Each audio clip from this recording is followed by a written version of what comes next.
चीन में गरजे रक्षा मंत्री राजनाथ सिंह। एससीओ समिट में ऑपरेशन सिंदूर का जिक्र किया। आतंकवाद के एपिसेंटर अब सेफ नहीं, कार्रवाई होती रहेगी। रक्षा मंत्री ने कहा आतंकवाद को प्रायोजित करते हैं, उन्हें नतीजे भुगतने होंगे और कुछ देश आतंकवाद को नीति को साधन के रूप में इस्तेमाल करते हैं।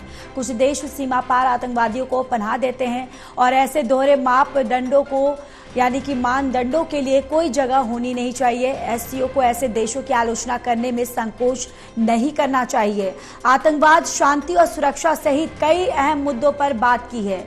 एलएसी पर टकराव के बाद रक्षा मंत्री ने पहली बार ये चीन यात्रा की और इस यात्रा के दौरान रक्षा मंत्री जो है उन्होंने ये तमाम बातें कही। उन्होंने कहा है कि आतंकवाद के एपिसेंटर अब सेफ नहीं और कार्रवाई जो है होती रहेगी। आतंकवाद को प्रायोजित करते रहते हैं और उन्हें नतीजे भुगतने होंगे। कुछ देश आतंकवाद को उनकी नीति को साधन के रूप में इस्तेमाल करते हैं और कुछ देश सीमा पर आतंकवादियों को पनाह देते हैं।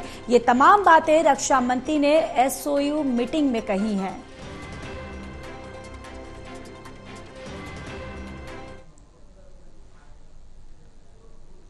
और इसी खबर पर ज्यादा जानकारी के साथ एसोसिएट एडिटर प्रदीप कुमार जी हमारे साथ जुड़ चुके हैं। प्रदीप, क्या कुछ जानकारी, देखिए किस तरीके से यहाँ पर आज रक्षा मंत्री राजनाथ सिंह ने एससीओ समिट में जिस तरीके से उन्होंने ऑपरेशन सिंदूर का जिक्र करा है, आतंकवाद के एपिसेंटर को किस तरीके से नष्ट किया गया ऑपरेशन सिंदूर के तहत, ये तमाम बातें यानी पूरी तरह से एक सख्त लहजे में नजर आए हैं यहाँ पर रक्षा मंत्री राजनाथ सिंह।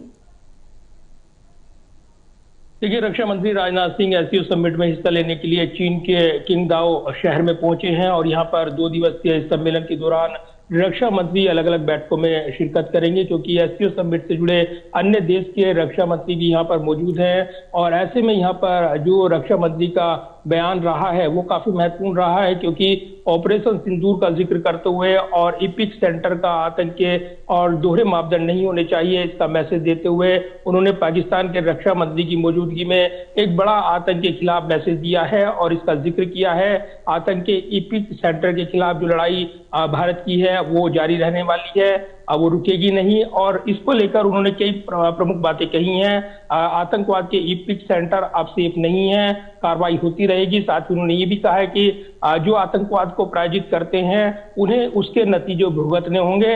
रक्षा मंत्री ने इसी के साथ आतंकवाद, शांति और सुरक्षा सहित अन्य मुद्दों पर भी चर्चा की है। और ये पहली बार है जब एलएसी पर जो टकराव हुआ भारत और चीन के बीच, उसके बाद रक्षा मंत्री राजनाथ सिंह का पहला दौरा ये इस इतिहास से, क्योंकि शीर्ष नेता के तौर पर किसी भारतीय नेता का ये पहला दौरा है। गलवान घाटी में जो झड़प हुई थी और जो संघर्ष उभरा था, लेकिन उसके बाद भारत ने एक बड़ा करारा जवाब दिया था चीन की नीतियों को और विस्तारवादी नीतियों पर एक बड़ा वार करते हुए भारत नजर आया था।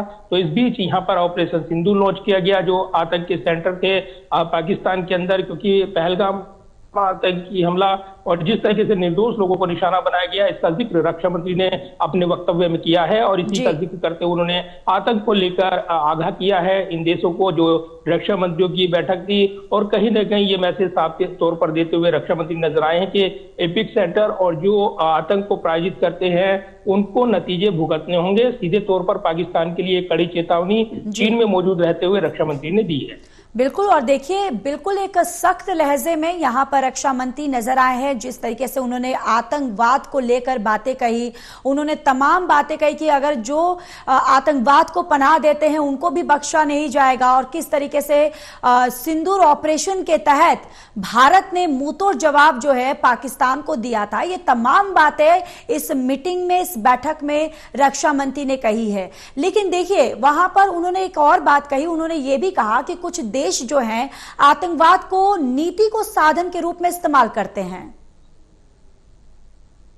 देखिए, सीधे तौर पर रक्षा मंत्री का इशारा पाकिस्तान की ओर था और पाकिस्तान के प्रायोजित आतंकवाद को लेकर उन्होंने सीधे तौर पर परोक्ष रूप से ये मैसेज दिया है कि आतंक के एपिक सेंटर और जो पालते पोसते हैं आतंकवाद को, वो उनकी जो सरकारी नीति बनी है। भारत ने अपनी नीति में बड़ा बदलाव किया है, नया नॉर्मल सेट किया है और इसमें प्रॉक्सी वार को युद्ध की तरह माना जाएगा। और कहीं ना कहीं ये नीति जो है ये स्पष्ट करते हुए सरकार नजर आई है। और ऐसे में अंतर्राष्ट्रीय मंच का यहाँ इस्तेमाल करते हुए अपनी इस नीति को रक्षा मंत्री ने दोहरा दिया है। सीधे तौर पर एक कड़ी चेतावनी पाकिस्तान प्रायोजित आतंकवाद को और उनको जो संरक्षण देते हैं देश, और खासतौर से चीन की बात आती है तो वो उसकी दोस्ती जगजाहिर है। और ऐसे में वहीं पर चीन की धरती से ये मैसेज रक्षा मंत्री का एक बड़ा दूरगामी मैसेज माना जा रहा है।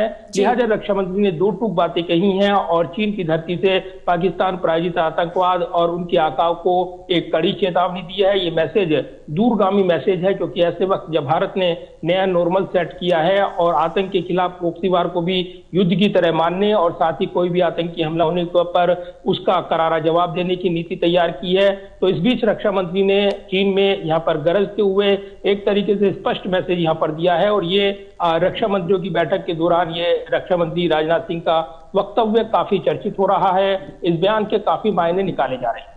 बिल्कुल, और देखिए यहाँ पर आतंकवाद, शांति और सुरक्षा सहित कई अहम मुद्दों पर जिस तरीके से एकदम सटीक और दो टूक में रक्षा मंत्री ने कहा है, अपने मुद्दों को यहाँ पर रखा, और इसके साथ ही साथ LAC के टकराव पर भी रक्षा मंत्री ने अपनी बात जो है वो रखी है। प्रदीप, आप बने रहिए, मैं लौटूंगी आपके पास।